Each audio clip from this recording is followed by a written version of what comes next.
spun around. It was death with a long stick that whipped me across the face. Again and again it crashed on my head, on my eyes, across my mouth. The strength leaked out of me, and I tripped headlong into a merry-go-round of huge black horses. Then I heard the door of the tomb slowly swinging shut.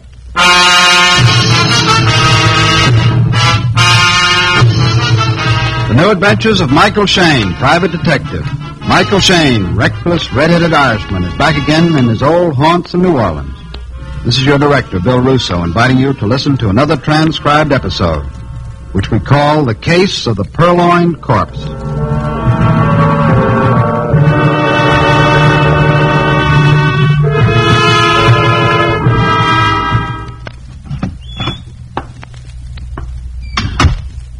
You're Mr. Shayne, aren't you? A private detective? I guess you must have had that all figured out when you walked in here. Why the gun? He told me I'd need one. He told me with a man like you, it was the only way. Now, whatever gave him that idea? He said that was the only way I could persuade you to come with me. He must be quite a boy. Which head was he talking out of? I don't like your humor, Mr. Shayne. I didn't come here to be entertained. Sure. Sure, shall we go? You mean you'll come with me? Just like that? Uh-huh. Wherever you go, Dollface. Only I hate to be hurried. Don't. I don't like a little thing like a gun to stand between us. Now we can be cozy. You're very quick, aren't you? Yeah, the girls call me Swifty. Now let's play all over again. Where are we going, who's he, and what does he want? Josiah DeLacy, and he wants you. Josiah? You mean that mummy with $50 million? Mr. DeLacy and I are not that friendly. I only take care of him, not his bank balance. Hey, you can have your gun back. Josiah was right. You'll have to persuade me. Seems to me I remember hearing Josiah DeLacy hasn't got $1 without a blood stain on it. He's in desperate trouble, Mr. Shayne. Well, take a message back to him, Dollface. Tell him I'll make my usual contribution to his home for homeless girls, and then tell him I dropped dead. You don't understand. He's a very lonely and unhappy man. He needs your help. That's why he sent me. Every morning, the population in New Orleans turns breathlessly to the obituary column, hoping to find Josiah DeLacy's name there. What makes you think I'm different? Because your reputation says you can be bought. Mr. DeLacy will double your asking price. Well, you convince good, Miss, West. Catherine West. Shady, huh? If you want it like that. Well, maybe later, Katie. Every minute I waste now costs me double time. What's on your boss's mind? Mr. DeLacy's son, Ezekiel, has been missing since yesterday. Why doesn't Josiah go to the Bureau of Missing Persons? They work for free. Because Ezekiel is dead. Huh? Not only that, Mr. Shayne. Ezekiel has been buried for a week.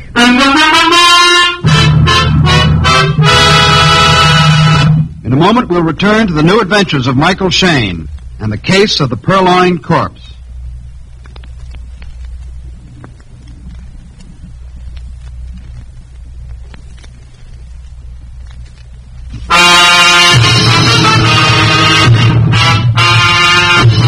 I was scraping time off my hands with a fingernail file when Katie West walked into my office.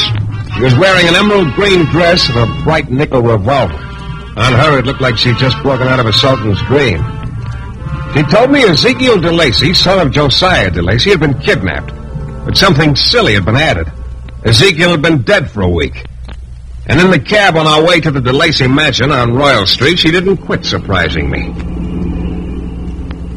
Why are you looking at me like that? I got a feeling about you, Katie, and it doesn't quite gel. Where do you fit in? How'd you latch on to DeLacy? Oh, didn't I tell you? Mr. DeLacy hired me a week ago. He had an idea he needed a nurse. How old does a man have to be to stop getting ideas? Look, I'm no Florence Nightingale, Mr. Shayne. I'm a common laborer just like you. I breathe better when I'm around $50 million. Yeah, I can inhale it from here. You can stop right here, driver. Here you are, son. Go buy yourself an annuity. The DeLacy mansion was one big shadow, not quite a mile wide. It could have housed an assembly line where they turned pixies into ghosts. We rode up to the solarium on one of those staircase elevators. The top floor, we faced a wall of transparent glass. Through it, I could see a dried-up, tiny little man with a head like an ivory mask. Well, he was carved in so many lines and wrinkles, it could have been an ivory prune. His body was wrapped in a heavy towel-like robe, and around his throat there were more towels. Through the glass roof and glass walls, a false light crashed in. The whole apartment was swimming in it. The figure of Josiah DeLacy sat in the middle like a grotesque plant swaying in an undersea world.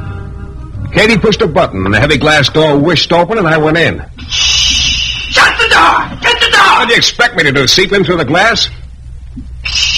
The slightest drop in temperature, the merest fraction of a drop, lessens my lifespan by a year. Why don't you light up a furnace and live in that? I thrive on heat. It's my food and drink. Every particle of heat is like a fountain of youth to me. I soak it up. Soak it up. You're Shayne, aren't you? Yeah, Miss West said you needed me. I do. You disgust me, Mr. Shayne. What? You might as well know that now, but I need your help. Well, let's everybody stop yelling help and tell me what this is all about. The body of my son Ezekiel was stolen from the family tomb in Cypress Grove Cemetery. You wouldn't understand what a desecration that is of our name, of our pride. And of your son. He must be returned. He must be. Well, now, don't shout, Joe. I haven't got him. Why would anyone want him anyhow? Was Ezekiel buried with the family loot? Fool. If that was so, would they send me this ransom note? Yeah, let's see it. $50,000. Bring the ransom money to the cemetery at 2:30 in the morning on... That's this morning. Look, my advice is... No one asked for your advice. Here's $20,000. Take it to the tomb and pretend to leave. But you will watch and apprehend the criminals and bring them to me. How do you know you can trust me with all this money? I don't. But if you should be so stupid as to run off with it, I assure you there's always room for one more in Cypress Grove Cemetery. I do believe you have a point there, Joe. Just as a matter of curiosity, how old was your son? He was 70. And you outlived him. And maybe he didn't understand about this heat thing. Well, I'll see what I can do to bring him back. It's a matter of pride.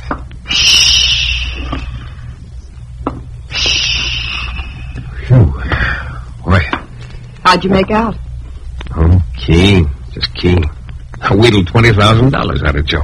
Cover charge for my date with a zombie at Cypress Grove Cemetery. 20,000? Oh, Mike, you'll be careful, won't you? I'll try to be, Katie. I'll try. In this business, you got other people's troubles. You can never tell whose side you're on when you get your troubles secondhand. At 1:30, I had enough of the all-night movie, so I walked over to Canal Street and hopped a streetcar marked cemeteries. I went to the back of the car, took the packet of money DeLacy'd given me, and removed a sizable portion of it. I marked the bills with a pencil and put them back in my coat pocket. Cypress Grove. Cypress Grove. I got off the car and entered the cemetery. Just to the right, in back of the Chinese mausoleum, I found what I was looking for. The door to the tomb was open. I went in. The coffin stood gaping and empty and disappointed. I kneeled to put the ransom money on the marble floor, and then I heard it. The sound of a cane or a thin club pushing through the air. I spun around. It was death with a long stick that whipped me full across the face. Again and again, it crashed on my head, on my eyes, across my mouth. The strength leaked out of me, and I tripped headlong into a merry-go-round of huge black horses. Then I heard the door of the tomb slowly swinging shut.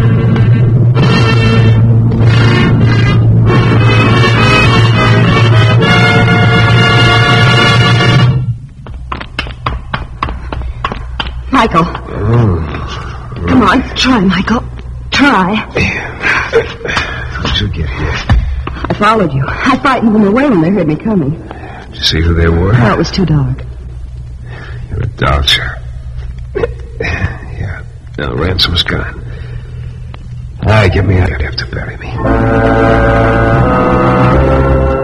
She was strong, that girl. Strong enough to get me up and out of there and back to my apartment. She kissed me goodnight with a smile, and then she went away.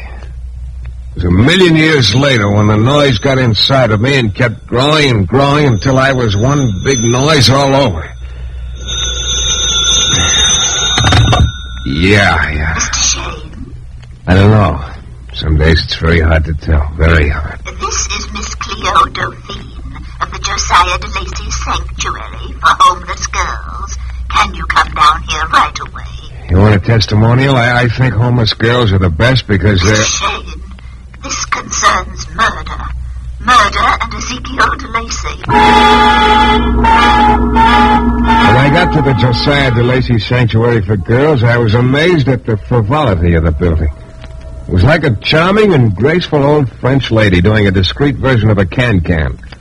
From somewhere within the house, a music box was playing an old tune. I crossed a courtyard and entered the building. 60 or 70 years ago, a ladylike girl had a dream of what her home would look like. This was it. Standing in the middle of the room was a distinguished-looking woman dressed in black and carrying a cane. Mr. Shayne. I bow. I'm Cleo Dauphine. It's an honor, Miss Cleo. Lovely place you have here. Well, thank you. We think so. Wait, it's so quiet. Are the guests at work or at play? Guests? Oh, would you care to meet them? Well, if it's not too much trouble. Oh, not at all. Penelope? Penelope? Yes, Cleo? Mr. Shayne is here. He'd like to meet you. Oh, I do want to see that young man. Penelope, this is Michael Shayne. Oh, how nice. How do you do, ma'am? Mr. Shayne wanted to meet the inmates of the Josiah DeLacy Sanctuary for Girls. This is my sister Penelope, Mr. Shayne. We are the girls. You mean just the two of you? Just the two of us. Oh, I'm sorry to disappoint you. I'm not disappointed, Miss Dauphine. I couldn't be more delighted. You may leave now, Penelope. Must I, Cleo? Yes. Oh, you have all the fun. Please come again, Mr. Shayne. It's rare that we have gentlemen calling on us. Well, that's their misfortune. Oh, Cleo, it makes me feel all fluttery, as if there were a little bird beating its wings against my heart. Really, Penelope. Goodbye, Mr. Shayne. Bye. If I were 40 years old, I think I could feel the little bird, too. Many young gentlemen did. Miss Dauphine, on the phone you said something about a murder in Ezekiel DeLacy. May we talk about that? Mr. Shayne, Ezekiel DeLacy is not dead. Shall I go out and come back in again? The smell of old roses does something to my hearing. No, you heard me correctly. The body that was laid to rest in the DeLacy mausoleum was not Ezekiel's. Then whose was it? Would you care to see? Please follow me. You'll find this most interesting. She led me upstairs and into a darkened chapel-like room. There's a pungent odor of incense. A huge Spanish candelabra stood in the four corners and cast a ghostly, wavering light over a body that lay on a raised platform. It was the body of a man who had accepted death much against his will. You didn't have to be a detective to see the reason why. Right in the middle of his forehead was a neat little hole. Neat, like in bullet.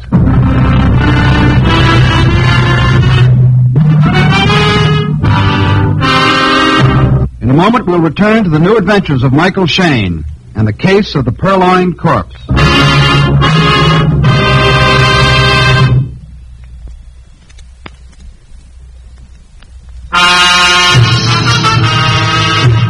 The whole thing was just about as easy to hang on to as a handful of smoke.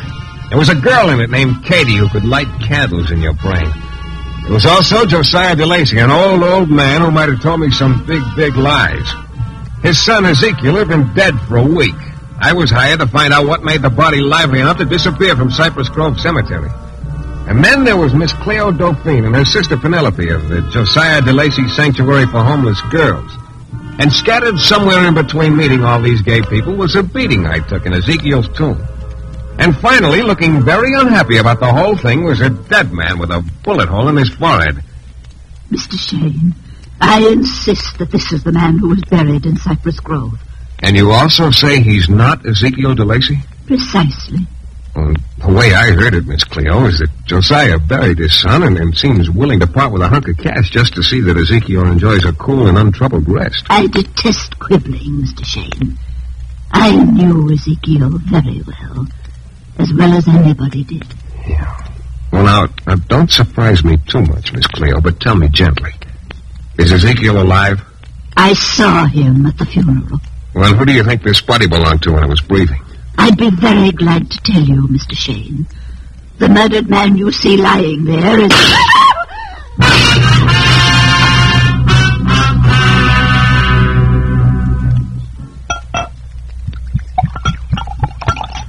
Here, Shayne. Drink this. Where am I? We're at police headquarters, Shayne, and the offer of this drink lasts 5 seconds. After that, it gets donated back to the police department, namely me. Yeah, you're so good to me, Lefevre.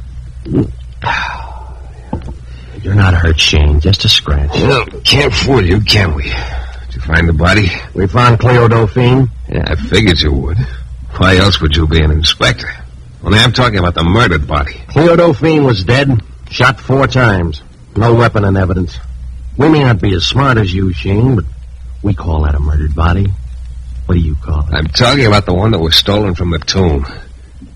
Look, maybe you're hurt worse than I thought. The department don't expect us to know more than first aid. But my brother-in-law's a nifty psychiatrist. Oh, forget it. What about Penelope? Which Penelope? Cleo's sister, wasn't she there? What were you doing down there anyway? What possible interest could you have in the DeLacy Sanctuary for Homeless Girls? Huh? Just social work. I feel everyone should do his bit. Well, you're a real cute Irishman, aren't you, Shayne? Don't you want to keep your license nice and green?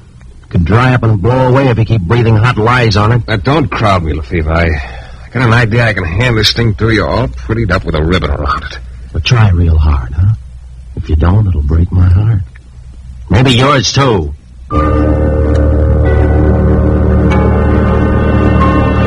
When I got out of there, the fog had rolled in from the Gulf, gathered up some fresh water mist out of Lake Pontchartrain, then clumped down Market Street as heavy and definite as an elephant's foot. All of which made it a lovely evening for a walk. Now, maybe walking had helped me add up a few answers I'd missed. But then one answer drove up in a pretty blue convertible. Mike? Hey, Mike. Well, a bright ray of sunshine in an otherwise drab day. Get in, Mike. Sure. Honest Joe DeLacy fix you up with this hot rod? Mike, what's happened to you? You just vanished. I've been looking every place for you. Glad you were, doll child. I want to check a few things with you. Now, look, when you came to my office, you told me Ezekiel DeLacy had been dead for a week. You sure of that? Of course I'm sure. Ezekiel DeLacy died a day before his father hired me as a private nurse. But you don't really know if he was dead or not. I saw Ezekiel buried, Mike. I attended the funeral with his father, Josiah. How many other people saw him? Mr. DeLacy and I were the only ones at the funeral. You know how much people hate that family. Well, then you never saw Ezekiel except as a corpse. Well, no, how could I? Don't let it worry you, Katie. But I do worry, Mike. Oh. I do. About you, Mike. Why, Katie, you're talking about the man I love. Hey, why are we stopping? We're out of gas. Come here. What can I do? Why, Katie, you wouldn't want me to walk home, would you?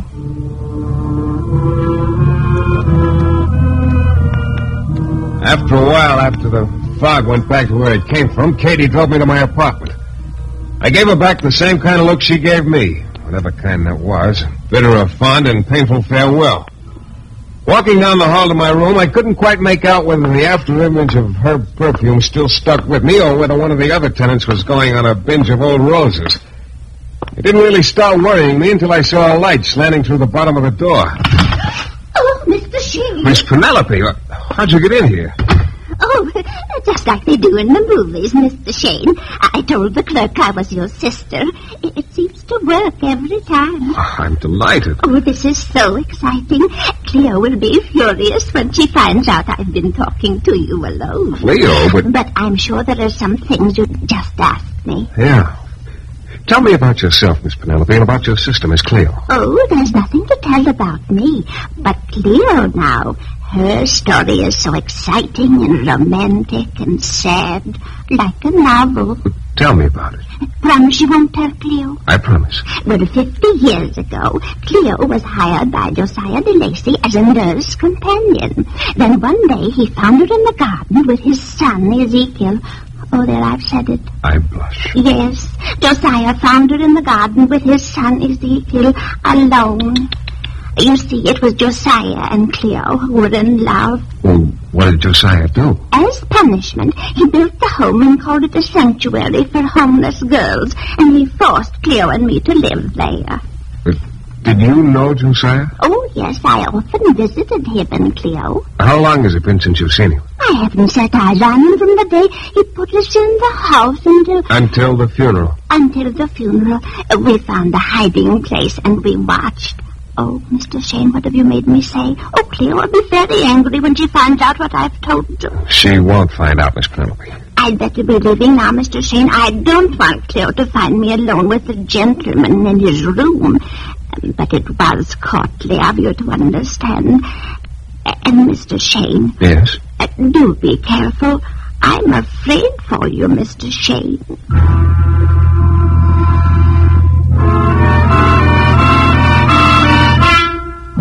There was only one place left to go after that, so I went. Katie answered my knock and let me in. She looked swooningly at me, but I wasn't in the mood. I told her to wait for me outside in the car. As I approached the glass wall of the solarium, I could see Josiah sitting there exactly as he'd sat the first time I saw him. I took a last gasp of air, opened the door, and Josiah screamed. You blundering, stupid idiot! Get out of here! I'm taking a poll, Mr. DeLacy. Where do you think your son Ezekiel is? I hired you to find out. But I failed. I failed miserably. Exactly. Now get out of here. I couldn't live with myself without knowing. Poison is always a good way out, Shayne. Or you could jump right from here. I could enjoy that. And your homeless girl, Cleo Dauphine, she's been murdered. Did you know that? Serves her right. She always liked to meddle. Yeah, and whoever killed her tried to murder me. That's twice on the same case. I'm Irish and superstitious and scared. The third time might take. Now, where is your son Ezekiel, Mr. DeLacy? What makes you think I know? That gun you just took out of your pocket helps me know. Could be the same one that killed Cleo before she could tell me whose body was in her house. It is the same gun, Shayne. Who'd you get to pull the trigger for, you nurse? I told you, heat gives me strength. It's quite warm in here now. Yeah, even I can feel it. I loathe your glib tongue. I know everything about you. Now, don't exert yourself, Pappy. Believe me, it will take no exertion to kill you. Do you want to know where Ezekiel is?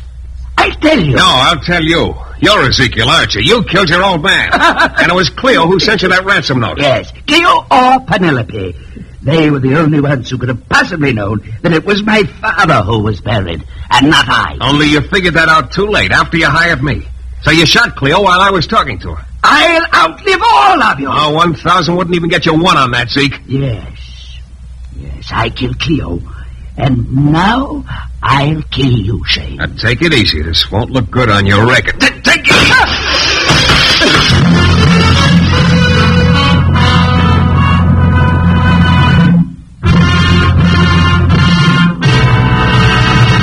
In a moment, we'll be back with a thrilling climax to tonight's Michael Shayne adventure.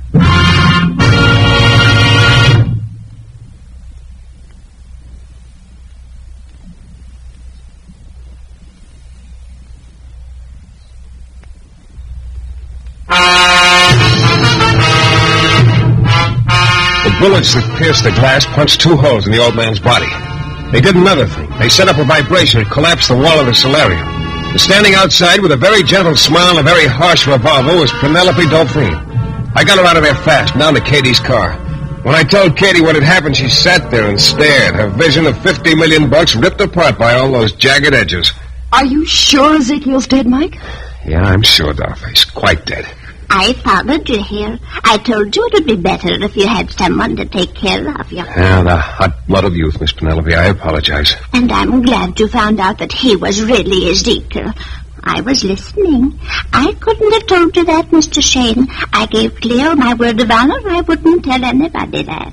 Then maybe you wouldn't mind telling me why Ezekiel killed his father. Because he hated him. He thought Josiah would never die. Ezekiel wanted his inheritance. He was getting very impatient, I imagine, and you know what? What? I wrote the ransom note. Oh, it was so exciting. Cleo doesn't know about that. But I didn't want the money. I only did it to hurt Ezekiel. You don't look the type, Miss Penelope. Oh, Cleo was still in love with Josiah.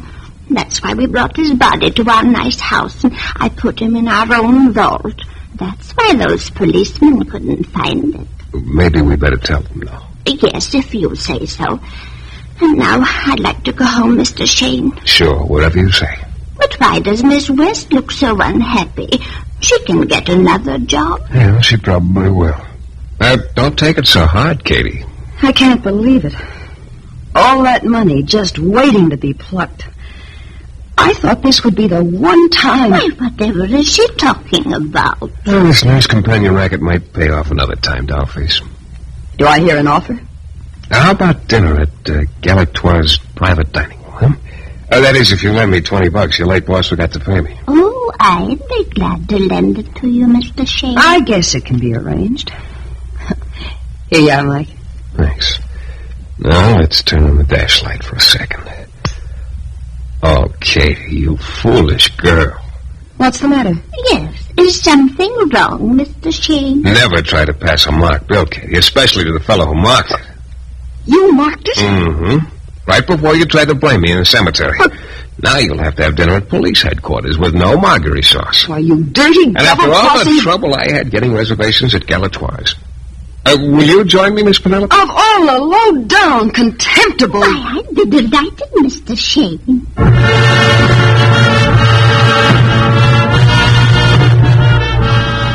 This is your director, Bill Russo, again. Our story is based on characters created by Brett Halliday. The New Adventures of Michael Shayne is a Don W. Sharp production, transcribed in Hollywood and distributed exclusively by the Broadcasters Guild.